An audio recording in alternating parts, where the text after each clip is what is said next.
Hello दोस्तों। आज के इस वीडियो में हम बीपीएससी सीडीपीओ का जो मेंस हुआ है अभी हाल ही में उसका सेकंड पेपर को हम आज देखेंगे क्योंकि बीपीएससी मेंस का भी एग्ज़ाम है 29, 30 और 31 दिसंबर को। तो हो सकता है कुछ प्रश्न इससे मिलते जुलते प्रश्न आपको वहाँ पे मिल जाएं। आज इसका टेस्ट था, इसी पेपर का टेस्ट था। ठीक है।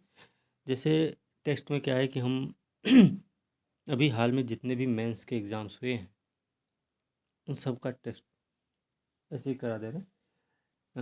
और जो भी कमी रहे वो बता भी देंगे क्या कमियां हैं। अच्छा, इस पेपर में जो प्रश्न दिए गए हैं उनमें क्या लिखना चाहिए, कैसे उनकी व्याख्या करनी है, किन बातों का ध्यान रखना है, वगैरह वगैरह चीज़ें हम बताएंगे।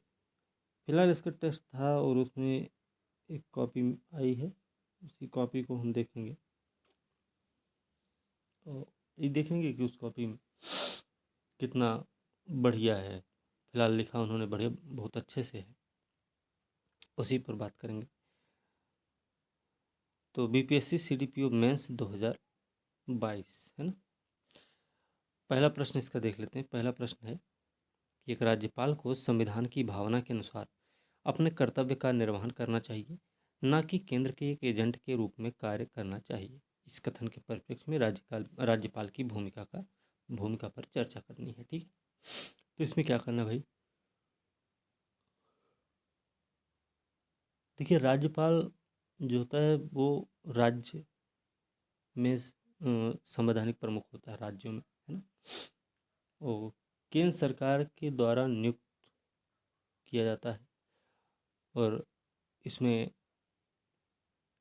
मतलब संविधान में प्रावधान भी किया गया है इनके बारे में, इनकी नियुक्ति का को लेकर, इनकी शक्ति और कार्य को लेकर कौन कौन सी भूमिका निभाएंगे। जैसे कि आप कहीं कहीं पढ़ेंगे कि राज्यपाल की जो भूमिका होती है वो दोहरी भूमिका निभाता है। ठीक है। कुछ शक्तियां हैं जो राष्ट्रपति के पास नहीं लेकिन राज्यपाल के पास हैं। जैसे कि मंत्रिपरिषद की जो सलाह है वो बाध्यकारी है राष्ट्रपति के लिए, लेकिन राज्यपाल के लिए बाध्यकारी नहीं होती है। ठीक है। दोहरी भूमिका के रूप में आप देखेंगे कई सारे राज्य हैं, उनके कुछ विशेष क्षेत्र हैं, पहाड़ी क्षेत्र हैं, कोई पठारी क्षेत्र है, कोई मरुस्थलीय क्षेत्र है। तो उनके लिए विशेष व्यवस्था का जो प्रावधान है वो राज्यपाल के हक में होता है, ये भी आपको पता होना चाहिए। ठीक है। तो इसमें ये सारी चीज़ें तो नॉर्मल सा आपको बताना है परिचय के रूप में। फिर आप राज्यपाल की भूमिका पर चर्चा करेंगे, शक्ति और कार्य, उनकी नियुक्ति को लेकर। ठीक है। इन सब बातों पर आप बात करेंगे। पहला प्रश्न है। दूसरा है, अध्यादेशों को फिर से लागू करना संविधान के साथ एक धोखा है और लोकतांत्रिक विधायी प्रक्रियाओं का विनाश है। ध्यान रखिएगा, अध्यादेशों के लागू करने के संबंध में सर्वोच्च न्यायालय की इस टिप्पणी का मूल्यांकन कीजिए। तो इसमें देखिए अध्यादेश की बात हो रही है यहाँ पे, ना तो राज्यपाल की के अध्यादेश की बात हो रही, ना तो राष्ट्रपति के अध्यादेश की बात हो रही, सिर्फ अध्यादेश की बात हो रही। तो हमें दोनों के बारे में बताना है, 123 और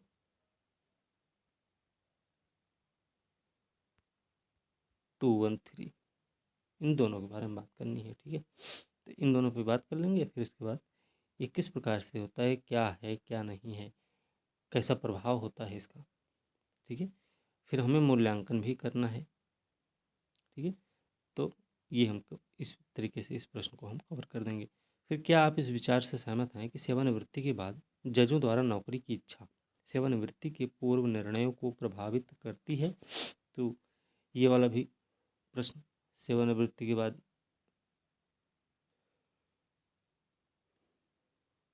जज नौकरी करते हैं कि नहीं करते हैं, इसमें कुल मिला के जो न्यायाधीश हैं उनकी बात करनी, उनकी नियुक्ति, उनका कार्यकाल, उनकी जो शक्ति कार्य है, उनके लिए जो स्वतंत्रताएं दी गई हैं, इन सब बारे में हमें थोड़ी सी चर्चा करनी है। और ये जो कथन दिया गया ना, ये क्यों ऐसा दिया गया है उसको हमें बताना है। ठीक है। ये हो जाएगा। फिर चुनाव का स्टेट फंडिंग एक अच्छा विचार क्यों नहीं है, चर्चा करनी है। इसमें भी हम देख लेंगे। अभी इस पे इसे भी इन्होंने लिख रखा है और अब बड़े अच्छे तरीके से इन्होंने लिखा है। ठीक है। फिर सेक्शन सेकंड में आर्थिक वृद्धि, जनसंख्या वृद्धि एक दूसरे के प्रतिगामी होते हैं। प्रतिगामी का मतलब क्या होता है? Economic growth and population growth are reversely related to each other. ठीक है, क्यों और कैसे होते? क्या यह भारत के संबंध में भी सत्य है? एक ये प्रश्न है। फिर पूर्व योजना आयोग की तुलना में वर्तमान नीति आयोग की कार्यकारी नीति की अधिक प्रभावशीलता का तार्किक विश्लेषण करना है। तो हमें तुलना करनी है दोनों की, कि दोनों में क्या क्या अंतर हैं और किस प्रकार से विश्लेषण भी, क्योंकि करना है ना, तो हमें विश्लेषण भी करके बताना है। ठीक है, फिर वो उस समय की डिमांड के अनुसार ऐसा सही है, वो आपको विश्लेषण में ऐसा देना पड़ेगा या निष्कर्ष के रूप में। ग्रामीण क्षेत्रों की ओर विकेंद्रीकरण न केवल संतुलित क्षेत्रीय विकास को सुनिश्चित करेगा, अपितु महानगरीय तथा नगरीय केंद्रों में और आसपास बढ़ते जनसंख्या दबाव को भी कम करेगा। क्या आप इस बात से सहमत हैं? जो विकेंद्रीकरण है, ठीक है, तो ये भी देख लेंगे। फिर संक्षिप्त टिप्पणियाँ हैं। बिहार भारत का धान का कटोरा है, धान कटोरा है, ठीक है। बिहार का मधुबनी हस्तकला कुटीर उद्योग है। कोविड-19 का अन्य राज्यों से बिहार के प्रवासी मजदूरों की वापसी का बिहार की अर्थव्यवस्था पर प्रभाव है, ठीक है। ये थोड़ा सा है, ठीक है ना। चलिए, तो इस तरीके से इसमें प्रश्न दिए गए हैं, ठीक है, ये हम देख लेंगे। फिर एक प्रश्न ये भी है, इसरो ने भारत को वैश्विक अंतरिक्ष शक्ति बनाने में महत्वपूर्ण भूमिका निभाई है। हालांकि नए अंतरिक्ष युग में कई चुनौतियों और अवसरों का सामना भी करना पड़ता है, जिन्हें इसरो को संबोधित करने की आवश्यकता है। उन पहलुओं पर अपने विचार देने हैं, ठीक है। तो ये भी हम इसी में देख लेंगे, तो किस प्रकार से इसरो की क्या भूमिका रही है, फिर कौन सी चुनौतियां हैं, अवसर क्या हैं। अवसर तो बहुत सारे हैं, चुनौतियां भी हैं साथ में, है ना। फिर उनको संबोधित करने की आवश्यकता है, ठीक है। फिर पहलुओं पर अपना विचार भी देना है कि आप क्या सोचते हैं, ठीक है। इस तरीके से हो जाएगा। फिर एक और अंतिम नहीं भी और है, नैनो टेक्नोलॉजी के बारे में है। फिर उसके बाद भारत में राष्ट्रीय सुपर कंप्यूटिंग मिशन के उद्देश्य महत्व पर चर्चा करनी। सीधा सीधा प्रश्न है, देखिए, इसमें कुछ भी इधर उधर नहीं करना है।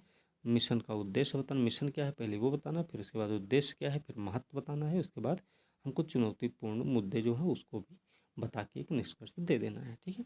ये सारा प्रश्न आपको करना। बिहार के साथ साथ अगला प्रश्न है और अंतिम प्रश्न है, बिहार के साथ साथ भारत में किसानों की उत्पादकता और आय के संदर्भ में विज्ञान प्रौद्योगिकी की भूमिका का आकलन करें। अब इसमें देख लीजिए, इतने सारे प्रश्न हैं, ठीक है। और आप अगर अभी जो नया पैटर्न चेंज हुआ है, नया पैटर्न लागू हुआ है, उसको भी आप थोड़ा सा ध्यान रखेंगे। और अब इतिहास और भूगोल, मतलब जो भी ऑप्शनल हैं आपके, उनमें आपको मोटे तौर पर कहा जाए कि शॉर्ट जो उत्तर होंगे वो हो सकता है वो किस प्रकार से आए, अनिवार्य तो है, ये हम पहले ही बताए थे। लेकिन अब इसमें क्या किस प्रकार का प्रश्न होगा, मतलब 5 नंबर का होगा कि 10 नंबर का होगा, ठीक है, अब वो तो पेपर आने के बाद पता चलेगा।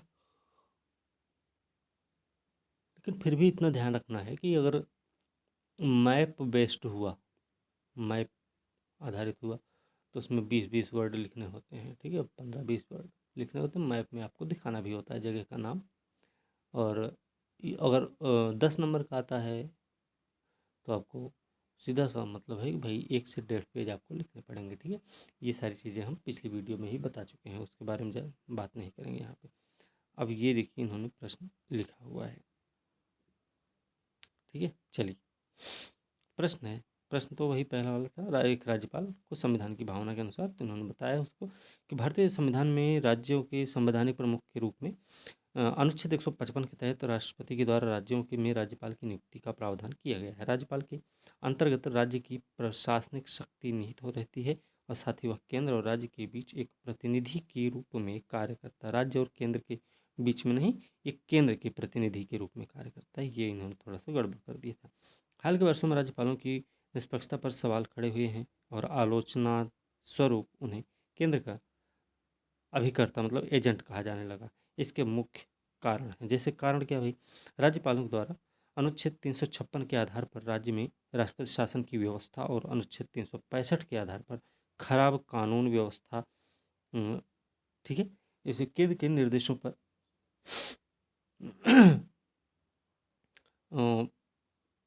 अमल करने पर विफल रहने पर राष्ट्रपति शासन लागू करने का सिफारिश करता है। इससे राज्य की निर्वाचित सरकार और राज्यपाल के बीच मतभेद होते हैं। ठीक है, पहली चीज़ क्या है, सबसे पहले इन्होंने बता दिया, ये देखिए पॉइंट दे देना था इनको, फिलहाल नहीं दिए तो अनुच्छेद 356 और अनुच्छेद 365 के आधार पर पहला पॉइंट हो जाता। फिर उसके बाद उसका वर्णन कर देते।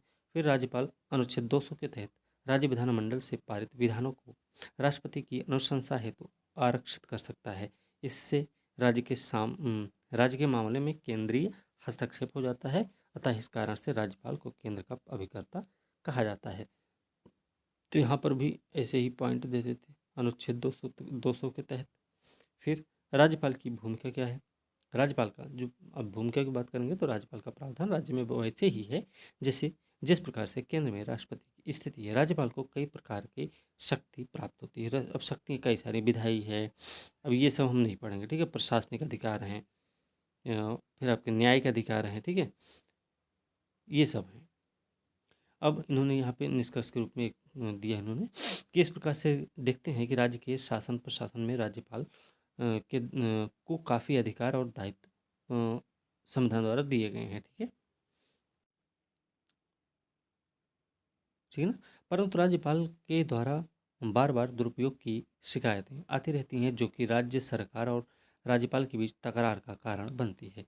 राज्य की निर्वाचित सरकार में राज्यपाल का हस्तक्षेप सर्वथा अनुचित और जनादेश का अपमान साबित होता है।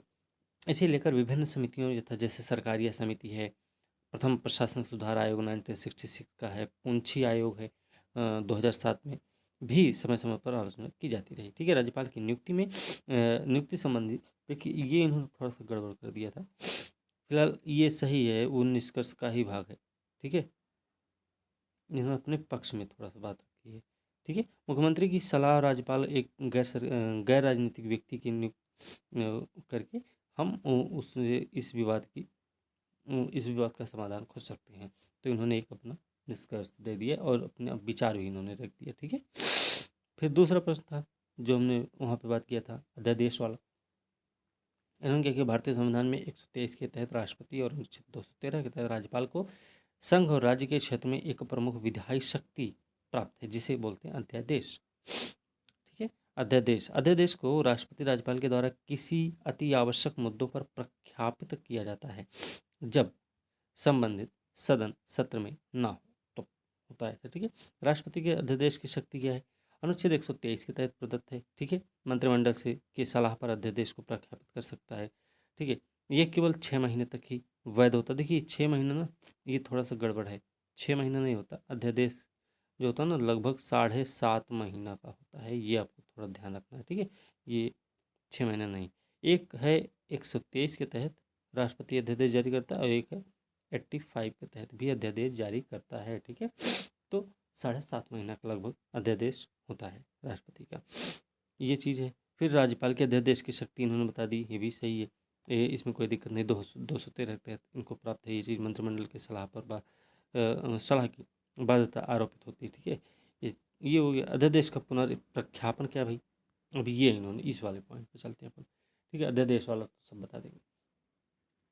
प्रश्न में बताया गया है कि अध्यादेशों को पुनः लागू करना संविधान के साथ धोखा है।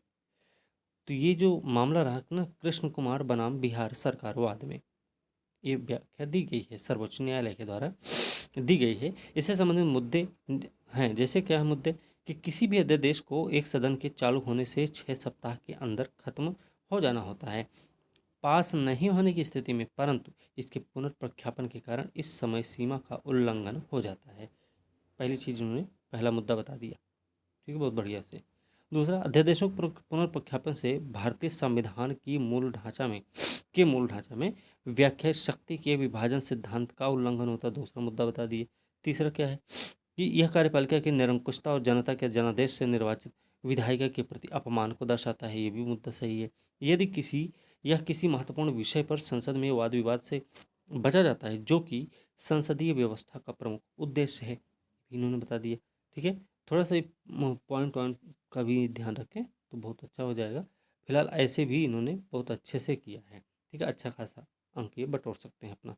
ठीक है, अगला पॉइंट इन्होंने दिया फिर, अध्यादेश के पुनर्प्रख्यापन में विधायिका में उपस्थित विपक्ष की भूमिका को शून्य कर देता है। ठीक है, अब ये इन्होंने पूरा कर दिया प्रख्यापित करने का मुद्दा जो रहा है। अब प्रमुख न्यायिक व्याख्या क्या है?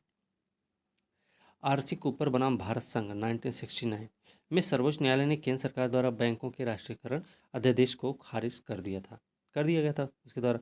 तत्पश्चात 42वें संविधान संशोधन के जरिए 123 ए के तहत 123 ए को जोड़कर इसे गैर न्यायोचित बना दिया गया, लेकिन 44वें द्वारा इसे फिर से पुनः पूर्व व्यवस्था बहाल कर दी गई है। अब यहाँ पे ये निष्कर्ष इन्होंने दिया है। इस प्रकार से हम देखते हैं कि अध्यादेश को जिस उद्देश्य से संविधान सभा ने शामिल किया था उसका वर्तमान में उल्लंघन हो रहा है और इसे एक सक्रिय हथियार के तौर पर उपयोग किया जा रहा है। 1990 के बाद से देश में प्रतिवर्ष 17.5% अध्यादेश जारी हो रहे हैं। 17.5, ठीक है, अध्यादेश जारी हो, कुछ अध्यादेशों को 4 से 5 बार तक दोहराया जा रहा है। ठीक है, जो कि सीधा संवैधानिक व्यवस्था का अपमान है, अतः इसके पुनर्प्रख्यापन पर एक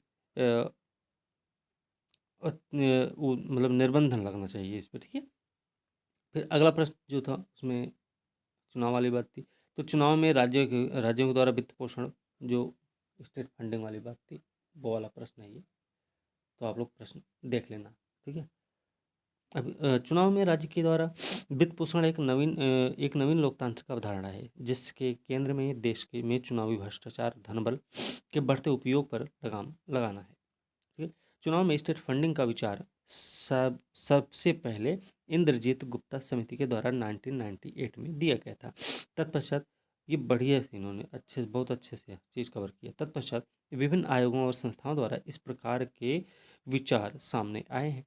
फिर भारत में लगभग वर्ष भर कहीं ना कहीं चुनावी प्रक्रिया चलती रहती, वर्ष भर चलती रहती, साल दर साल, जो कि एक बेहद जटिल कार्य प्रणाली है और बेहद खर्चीली भी है। इसे अगर देखें तो चुनाव में धन के माध्यम से जनमत को प्रभावी करने के आरोप लगते रहते हैं।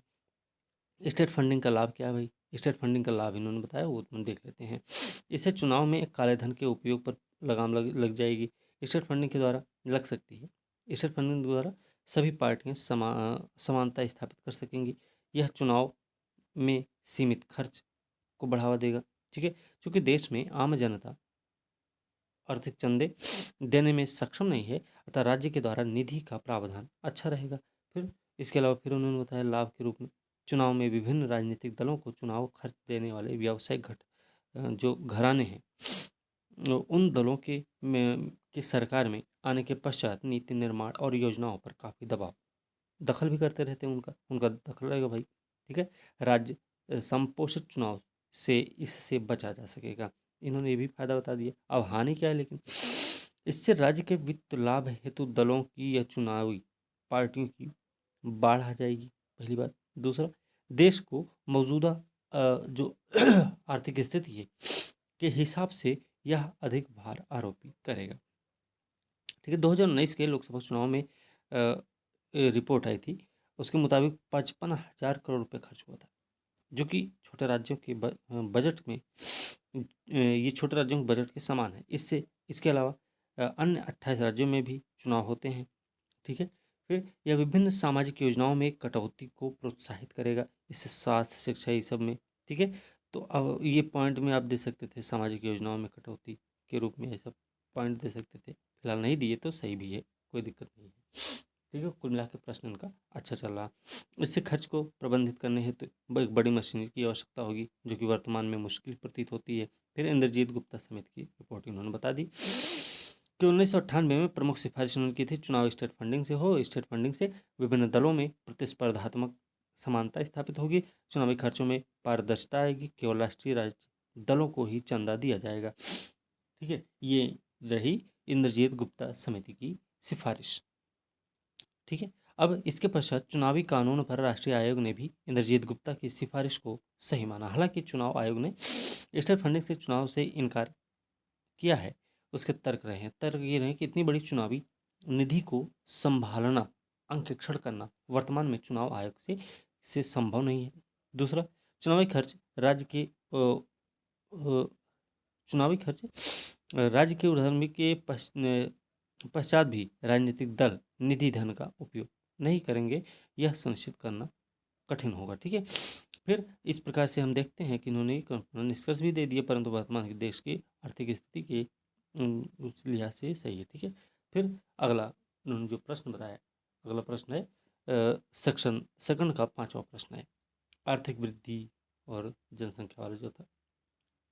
आर्थिक वृद्धि से तात्पर्य किसी राज्य की आर्थिक तरक्की से होता है। सामान्यतः इसे राष्ट्रों की सकल घरेलू उत्पाद से मापा जाता है, परंतु वर्तमान में इसके कई अन्य उपागम भी हैं, विकसित हुए हैं। ठीक है, अब इन्होंने जो थोड़ा बहुत परिचय दे दिया है, प्राय आर्थिक वृद्धि जनसंख्या वृद्धि को एक दूसरे का प्रतिगामी समझा जाता है। ठीक है, ये वाला यही तो प्रश्न था ना, स्टेटमेंट के रूप में था ये प्रश्न, एक दूसरे प्रतिगामी समझा जाता है क्योंकि गरीबी और अशिक्षा जनसंख्या वृद्धि के प्रमुख कारण होते हैं। तो गरीबी क्या है, देखो जनसंख्या वृद्धि से गरीबी होगी, अशिक्षा होगी, बेरोजगारी होगी, जनसंख्या वृद्धि हो जाएगी। ठीक है, फिर उपरोक्त चक्र से हम देखते हैं कि गरीबी या आर्थिक वृद्धि, जनसंख्या वृद्धि एक दूसरे से संबंधित रहते हैं। ये दो प्रकार से संबंधित होते हैं। एक तो पहला उन्होंने बताया कि जनसंख्या वृद्धि आर्थिक समृद्धि में प्रतिगामी संबंध। जनसंख्या की तीव्र वृद्धि के कारण खाद्यान्न की अधिक मांग, अधिक बुनियादी शिक्षा, स्वास्थ्य सुविधाओं, खर्च, ये सब रहेगा जो कि राष्ट्र के विकास को क्या कर धीमा कर देता है। ठीक है, दूसरा क्या बताया इन्होंने, तीव्र जनसंख्या वृद्धि के कारण शिक्षा समुचित तरीके से नहीं हो पाती है, ये इन्होंने बता दिया। फिर कुशलता की कमी हो जाती है। फिर आर्थिक वृद्धि कैसे होगी, जनसंख्या वृद्धि पर भारत में देखें तो भारत की आधी जनसंख्या कृषि कार्य में लगी हुई है। ठीक है, संगठित है।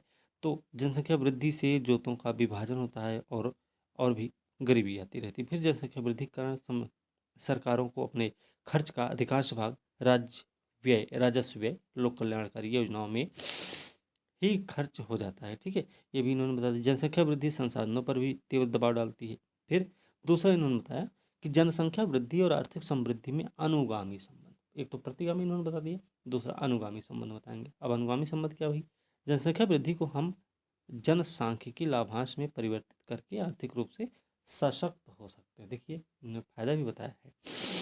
ठीक है, फिर युवाओं को उचित कौशल और व्यावसायिक शिक्षा के जरिए देश की आर्थिक प्रगति का अंग बनाया जा सकता है। अधिक युवा जनसंख्या के होने से सस्ते श्रम की उपलब्धता होती है। ठीक है, ये भी उन्होंने सही किया। फिर भारत के संदर्भ में देखेंगे, भारत में तीव्र जनसंख्या वाले दर वाले राज्यों में पिछड़ापन व्याप्त है और सतत विकास लक्ष्य में भी पिछड़ापन है। जैसे बिहार की बात कर लें, केरल जैसे राज्य ने जनसंख्या घनत्व अधिक होने के बावजूद भी उचित सरकारी नीति के जरिए उसे क्या किया है, लाभांश में परिवर्तित कर दिया है। देखिए ये भी बात इन्होंने अच्छी बता दी। फिर वर्तमान में बढ़ती जनसंख्या दर से बिहार के अलावा पूर्वांचल पूर्वोत्तर में देखने को भी मिलता है। ठीक है, तो ये सभी बुनियादी सुविधाओं के अभाव वाले क्षेत्र हैं। फिर इन्होंने एक निष्कर्ष भी अपना दे दिया, निष्कर्ष इन्होंने बड़ा बढ़िया दिया है। इनका मिला के कुल मिला के उत्तर भी अच्छा है और अच्छा खासा इन्होंने नंबर भी बटोरे हैं। ठीक है, अब अगला प्रश्न है, योजना आयोग वाला था, नीति आयोग योजना आयोग की बात थी इसमें। तो योजना आयोग की स्थापना की बात करेंगे, फिर नीति आयोग की स्थापना की बात होगी इसमें। तो योजना आयोग की स्थापना हुई थी 1950। देश में तत्कालिक परिस्थितियों के हिसाब से देश में योजनाओं के निर्माण और उसके वितरण, उन्हें लागू करवाने के समृद्ध दृष्टिकोण से किया गया था। योजना आयोग ने 1950 से 2014 तक 12 पंचवर्षीय योजना और विभिन्न एक वर्षीय योजनाओं के माध्यम से देश के नियोजन को आकार दिया। 1 जनवरी 2015 को योजना आयोग के स्थान पर नीति आयोग की स्थापना हुई और यह सहकारी संघवाद को बढ़ावा देने की भावना पर आधारित है।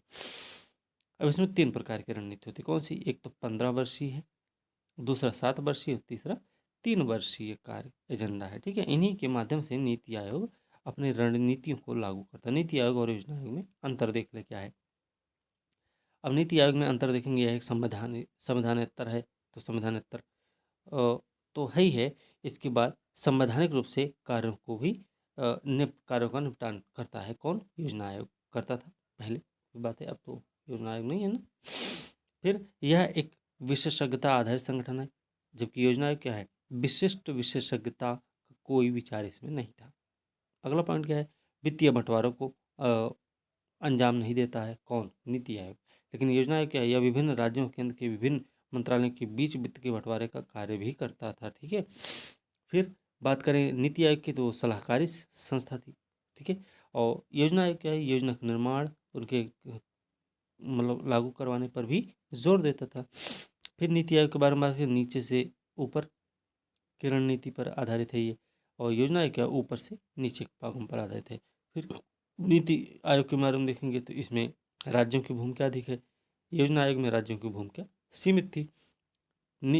फिर नीति आयोग पे आएंगे तो सहकारी संघवाद आधारित है, जबकि जो आपका योजना आयोग था वो एकात्म संघवाद या केंद्रीय संघवाद पर आधारित था। ठीक है। इसमें एक अध्यक्ष, प्रधानमंत्री, उपाध्यक्ष, प्रधानमंत्री, ये मतलब नियुक्त 4 अन्य केंद्रीय मंत्री भी होते हैं, 2 विषय विशेषज्ञ भी होते हैं इसमें।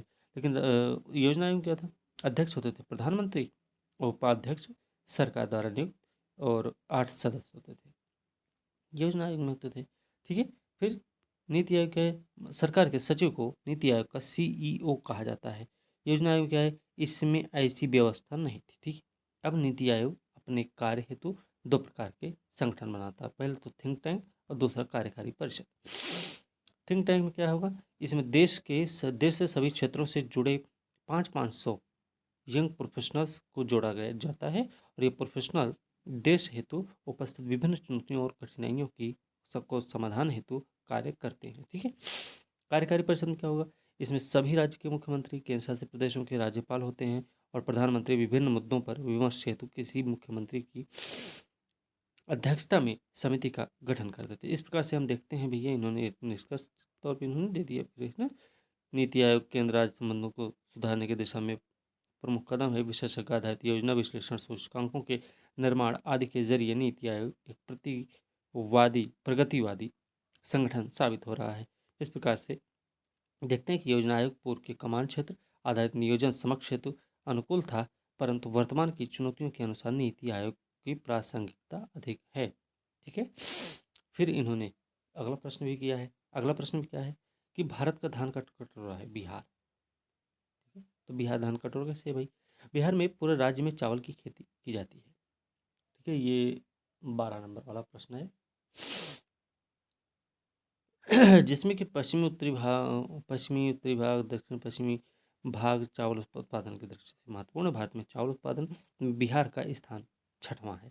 बिहार 2019-20 में 6.5 मिलियन टन चावल का उत्पादन हुआ। बिहार में चावल उत्पादन को हम देख सकते हैं ऐसे, बिहार में प्रति हेक्टेयर चावल उत्पादन 2276 किलोग्राम प्रति हेक्टेयर है। बिहार में पश्चिमी चंपारण जिले में सर्वाधिक उत्पादकता होती है, 4620 किलोग्राम प्रति हेक्टेयर दर्ज की गई है।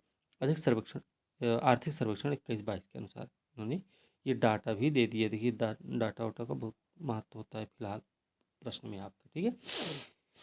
फिर बिहार में सर्वाधिक चावल उत्पादन रोहतास जिले में होता है, तत्पश्चात औरंगाबाद है, फिर पश्चिमी चंपारण का नाम आएगा। रोहतास औरंगाबाद में कम वर्षा के बावजूद भी अधिक चावल उत्पादन होता है। ठीक है। एक कीर्तिमान है। रोहतास और कैमूर क्षेत्र में देखें तो SRI विधि से चावल की खेती की जाती है। ठीक है। फिर अतः बिहार इस प्रकार से भारत चावल का कटोरा कहा जा सकता है। पहला हो गया ही। ठीक है। तो इसमें इनको कितना मिल सकता है? करीब 12 में से मान चलिए कि 6 से 7 प्रश्न तो इनको 6 से 8 के बीच में इनको मिल जाएगा इस प्रश्न के लिए। सही लिखे हैं, कुछ गड़बड़ नहीं इसमें। ठीक है। फिर मधुबनी हस्तशिल्प है। इसके बारे में पूर्व काल में चित्रकारी केवल घरों में ही की जाती थी। आज के समय में क्या है, उत्तरी बिहार में बहुसंख्यक चित्रकारों और कलाकारों की आजीविका का साधन बन चुकी है। वस्त्र, विशेषकर साड़ी पर मधुबनी चित्रकारी का उपयोग होता है। विभिन्न रोजमर्रा की वस्तुएं जैसे कप, प्लेट, कलम, इन सब का उपयोग होता है। दीवारों पर और ट्रेनों पर पेंटिंग, मधुबनी पेंटिंग से निर्मित गमछा उमछा भी चलता रहता है। ठीक है। इस प्रकार से विशेषीकृत उत्पादों का निर्माण बिहार में मिथिला क्षेत्र के दरभंगा,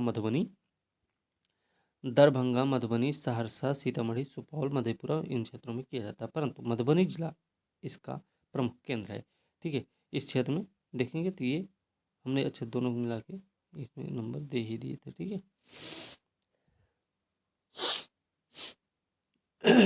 इस वाले में भी इनको अच्छा खासा प्रश्न मिल जाएगा। फिर एक प्रश्न ये भी है कोविड-19 वाला जो था। ठीक है।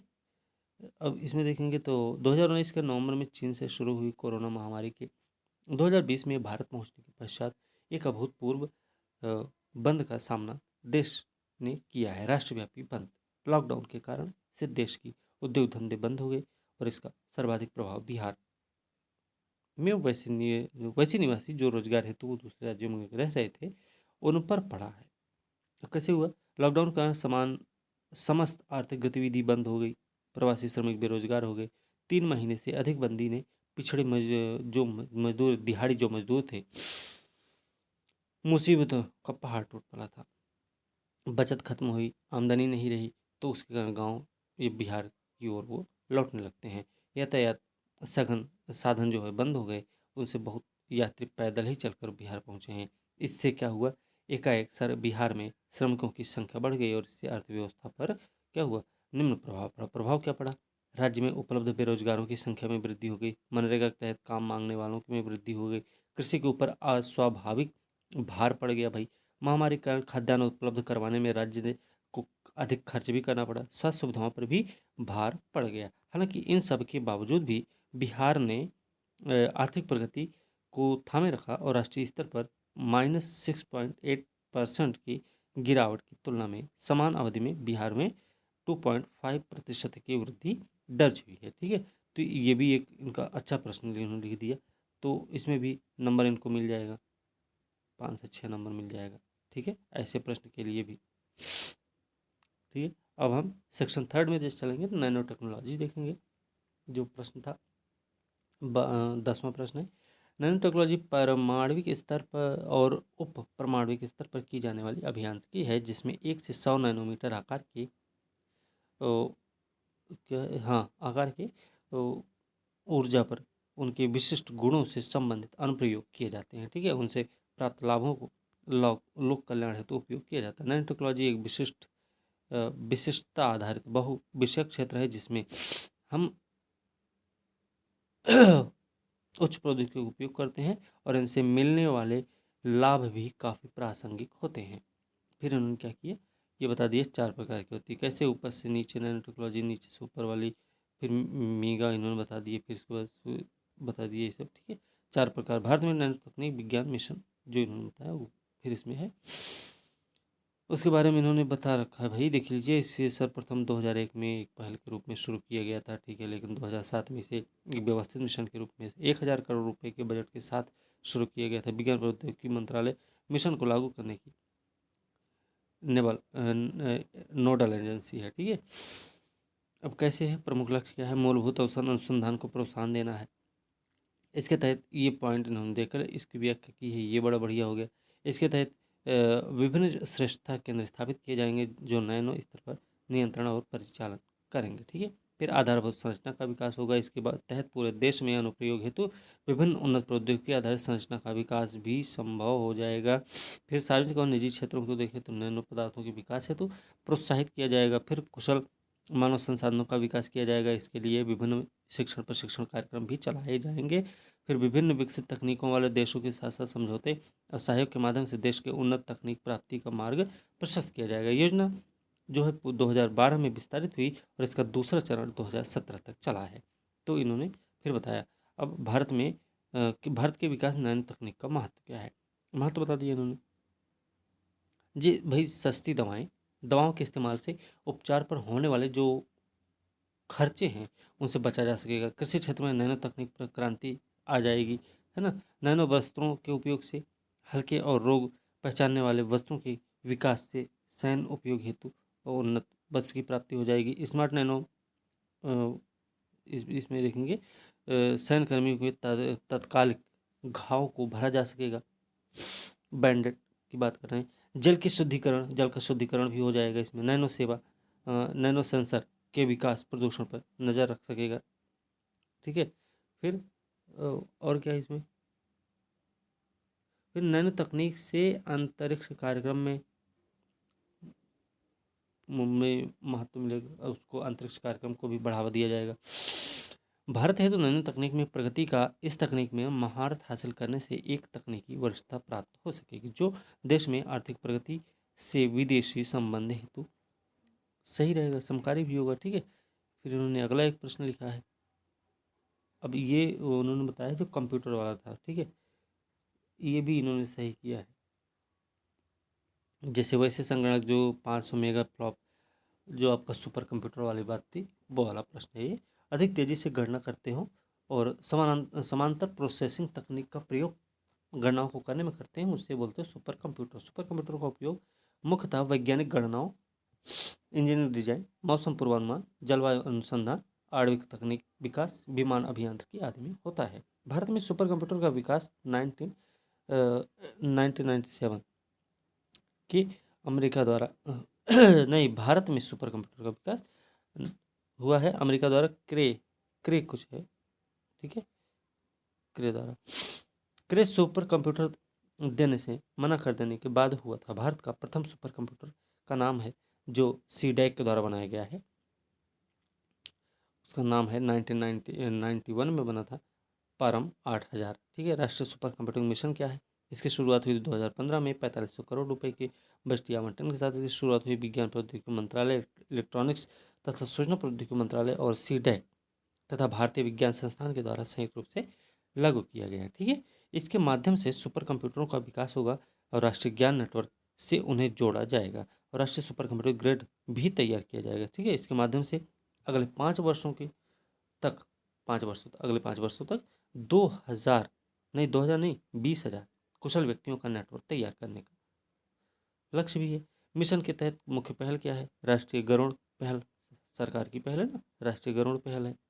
इसके तहत क्या होगा? अनुप्रयोग होगा, निम्न प्रयोग जैसे ओपन सोर्स डिस्कवरी योजना है, संगणक आधारित इंजीनियरिंग है, ठीक है, ट्यूमर की शोध अध्ययन है, सिंथेटिक वाली बात इसमें, जलवायु मॉडलिंग वॉडलिंग, ये सब इसमें रहेगा।